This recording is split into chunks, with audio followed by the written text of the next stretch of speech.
All right, so let's start with housing. We have more empty homes than homeless people, but we still have record homelessness. You'd think this was a math problem, but it's not. It's an empathy problem. It's a system problem. It's a we've decided property is more important than people problem. So some cities have criminalized sleeping in your car. Others will fine you for feeding the homeless. What a compassionate society. We can't house them. We can't feed them, but we can make sure they're legally prohibited from surviving in public. Now, food insecurity. In the richest country on earth, over 10% of households experience food insecurity every year. Millions of people standing in line at food banks while the billionaires who own 17 different homes decide whether to install a 24-karat gold toilet or an emotional support yacht. I myself have used food banks. I myself have been briefly homeless and lived in my car years ago when I had a car. All right, so healthcare. That's not a human right, apparently. That's a roulette wheel with a copay. If you break your arm, you better hope it's your non-dominant one, because you'll need the other one to swipe your credit card while you're bleeding.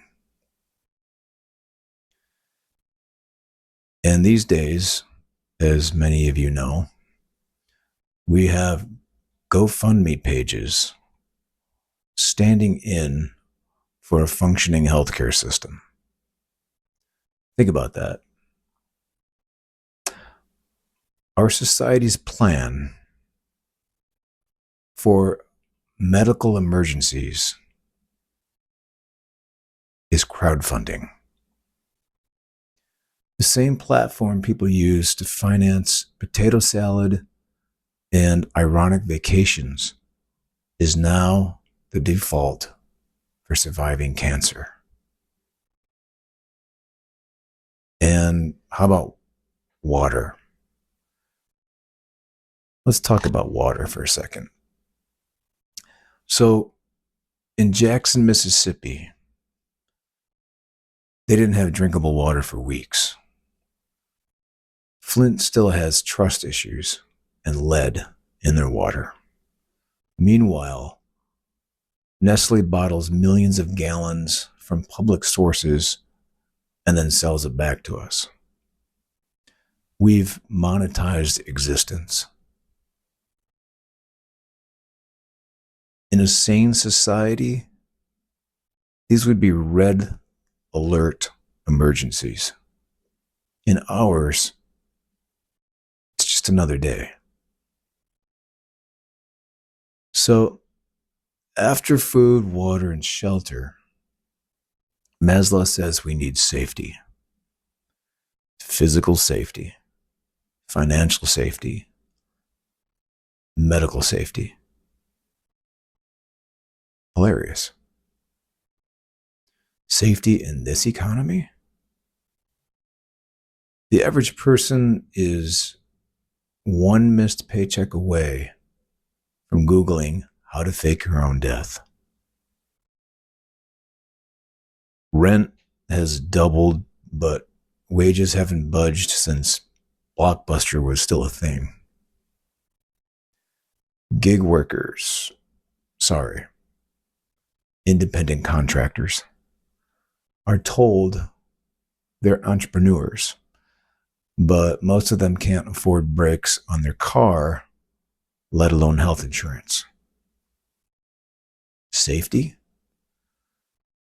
Try calling 911 in some neighborhoods and waiting 40 minutes while a dispatcher checks to see if you live in a zip code worth saving. And financial stability? That's a cruel joke now.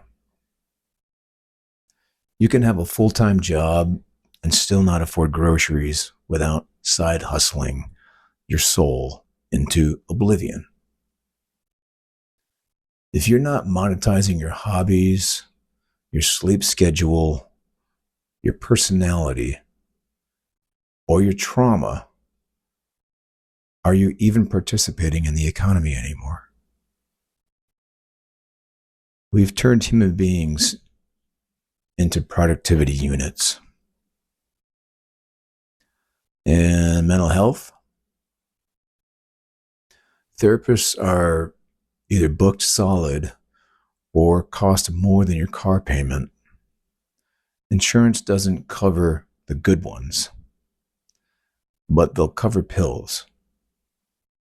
As long as you're okay with the side effects being possibly death and may cause complete emotional flatlining. So the reality is, we are the most medicated, most anxious, most disconnected generation in modern history.